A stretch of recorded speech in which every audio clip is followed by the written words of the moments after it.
Hello students, चलिए start करते हैं। लीनियर प्रोग्रामिंग चैप्टर 12 का क्वेश्चन नंबर फर्स्ट देखते हैं क्या है। Solve the following linear programming problem graphically. हमें यहाँ पे लीनियर प्रोग्रामिंग की एलपी की कुछ प्रॉब्लम दे रखी है इससे एक्सरसाइज के अंदर, उनको आपको ग्राफिकली सोल्व आउट करना है। तो सबसे पहले देखो कंडीशंस क्या दे रखी है। यहाँ पे आपको क्या मिलेगा, एक फंक्शन मिलेगा जिसको आपको मैक्सिमाइज या मिनिमाइज करना है। इंट्रोडक्शन के अंदर बताया था कि हमारा जेड जो फंक्शन होगा या तो आपको मैक्सिमाइज करना होगा या मिनिमाइज। मैक्सिमाइज किसको करेंगे, प्रॉफिट को। तो z इज इक्वल टू क्या दे रखा है हमें, 3x प्लस 4y लिख लेंगे इसको। z is equal to 3x plus 4y, इसको आप क्या करने वाले हो बच्चों, मैक्सिमाइज करने वाले हो। यहां पे इसको ब्रैकेट में लिख देंगे। उसके बाद क्या दे रखा है, सब्जेक्ट टू द कंस्ट्रेंट। इसको मैक्सिमाइज करते हुए आपको इन कंस्ट्रेंट का ध्यान रखना है, इन कंडीशंस का, इन लिमिटेशंस का ध्यान रखना है। मतलब ये कंडीशंस फुलफिल होनी जरूरी है, तभी आपको प्रॉफिट को मैक्सिमाइज करना है। अगर इन लिमिट से बाहर जाओगे और तब आप उस प्रॉफिट को मैक्सिमाइज कर रहे हो तो ऐसा नहीं हो पाएगा, ऐसा नहीं करना है। अब एग्जांपल के तौर पे देखो, मान लो आपको कोई, आप मार्केटिंग का काम कर रहे हो, किसी दुकान वाले ने आपको कह दिया कि भाई किसी प्रोडक्ट को 2 दिन के अंदर बेच के आना है आपको। अब आप उस प्रोडक्ट को लग जाओ 5 दिन के अंदर बेचने, तो भाई आपने कंडीशंस को फुलफिल थोड़ी ना किया है। बेच तो दिया, प्रॉफिट तो कमा लिया, बट कंडीशंस के अंदर नहीं किया, तो वो मैक्सिमाइज नहीं बोला जाएगा। तो इन कंडीशंस को ध्यान रखते हुए आपको प्रॉफिट मैक्सिमाइज करना है। समझ में आई बात, माइंड में सेट हो गई होंगी। 2 ही चीजें हैं कि मैक्सिमाइज मिनिमाइज किसको करना है और इन कंडीशंस को ध्यान में रखते हुए करना है। बस ये चीज पे ध्यान देना आपको। अब कंडीशन देख लो हमारी क्या है, कंडीशन भी लिख सकते हैं, इनको कंस्ट्रेंट भी लिख सकते हैं। यहां पे लिखेंगे कंस्ट्रेंट्स क्या क्या है। सबसे पहला constraint x plus Y less than equal to 4, कि x और y दोनों का सम जो है हमेशा लेस देन इक्वल टू 4 होना चाहिए। ये कंडीशन आपको ध्यान रखनी है। आपको क्या करना है, लेस वाली वैल्यू को छोड़ दो, मैक्सिमम पीक वैल्यू क्या होगी यहाँ पे, x plus Y equal to 4 हो सकता है। इसका आप ग्राफ प्लॉट कर लो। तो यहां पे मान लो हमने क्या किया, इस तरीके से ये x ले लिया, ये y ले लिया। x की वैल्यू 0 लेंगे तो y की वैल्यू 4 हो जाएगी, y की वैल्यू 0 लेंगे तो x की वैल्यू, y की वैल्यू 0 लेंगे तो x की वैल्यू क्या हो जाएगी, 4 हो जाएगी। ये आ गई या नहीं आ गई। तो इसका हम क्या कर लेते हैं, ग्राफ ड्रॉ कर लेते हैं भाई। ग्राफ के लिए हमें क्या करना है, एक तो y एक्सिस बनानी है अपनी और एक x एक्सिस ड्रॉ कर लेनी है। ठीक है, इस पे इक्वल डिस्टेंस पे हम पॉइंट लगा लेंगे। ये तो हमारा 0 0 हो गया, ये हमारा 1 हो गया, ये 2 हो गया, ये 3 हो गया, ये 4 हो गया।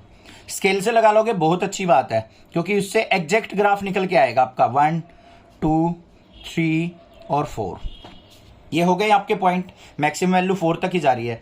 यहां पे क्या है, x0 y4, x0 यहां पे है, y4 यहां पे है। तो ये पॉइंट हो गया हमारा 0,4। ये है हमारा 4,0, तो 4,0 ये वाला पॉइंट हो गया 4,0। दोनों पॉइंट्स को आपस में ज्वाइन कर देते हैं। ये कर दिया भाई हमने इन दोनों पॉइंट्स को ज्वाइन। ये लाइन आ गई हमारी कौन सी, x plus Y equal to 4 की आ गई। हमें क्या दे रखा है, x plus Y less than equal to 4। Less than equal to 4 मतलब इस लाइन से नीचे नीचे, और सॉल्यूशन ऑलवेज क्या होगा हमारा, फर्स्ट क्वाड्रेंट में। देखो x greater than equal to 0 होना चाहिए, y greater than equal to 0। x greater than equal to 0 मतलब ऊपर, y greater than equal to 0 मतलब ये भी पॉजिटिव राइट साइड का। तो हमारा जो रीजन होगा, बाउंडेड रीजन, वो कौन सा होगा, ये रहा। ये आ गया मेरा बाउंडेड रीजन। और कोऑर्डिनेट्स कौन कौन से आ गए यहां पे, वो चीज आपको ध्यान देनी है। यहां पे इसकी नेमिंग भी कर लेते हैं। ये A पॉइंट मान लिया, ये B पॉइंट मान लिया, ये C पॉइंट मान लिया। तो यहां पे क्या लिखेंगे हम, the feasible region, the feasible region. Feasible region मतलब जो हमारी कंडीशंस को फुलफिल कर रहा है, वो वाला region is ABC। And point, point कौन कौन से आ गए हमारे, A के पॉइंट क्या है 0,4, B के पॉइंट क्या है 4,0 और C के पॉइंट्स क्या है 0,0।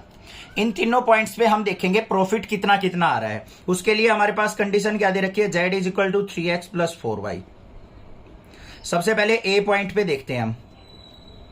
पॉइंट A पे कोऑर्डिनेट क्या है हमारे 0,4, पुट कर लो। तो z इज इक्वल टू क्या आ जाएगा, 3 मल्टीप्लाई A के कोऑर्डिनेट 0 प्लस में 4 मल्टीप्लाई यहां पे 4। तो वैल्यू क्या आ गई, 3 मल्टीप्लाई 0 क्या हो गया 0, प्लस में 4 4 जा 16 इक्वल टू क्या आ गया 16। दूसरा पॉइंट कौन सा लेंगे हम, B पॉइंट। उसके कोऑर्डिनेट्स क्या है 4,0, तो z इज इक्वल टू क्या आ जाएगा यहाँ पे 3 × 4 और प्लस में 4 × 0। x की जगह 4, y की जगह 0 रखना है, जिसको हम मैक्सिमाइज मिनिमाइज कर रहे हैं। 3 4 जा 12 प्लस में 4 0 0 इक्वल टू क्या आ गया 12। फिर पॉइंट सी पे देख लेते हैं भाई, यही तो हमारा फिजिबल रीजन है, तीनों कॉर्नर आ गए। सी के कोऑर्डिनेट 0,0, तो z इज इक्वल टू क्या हो गया 3 × 0 प्लस में 4 × 0, तो 0 + 0 इक्वल टू क्या आ गया 0। अब भाई इनमें से, इन वैल्यूज में से मैक्सिमाइज और मिनिमाइज वैल्यू पहचानना इजी है या नहीं है?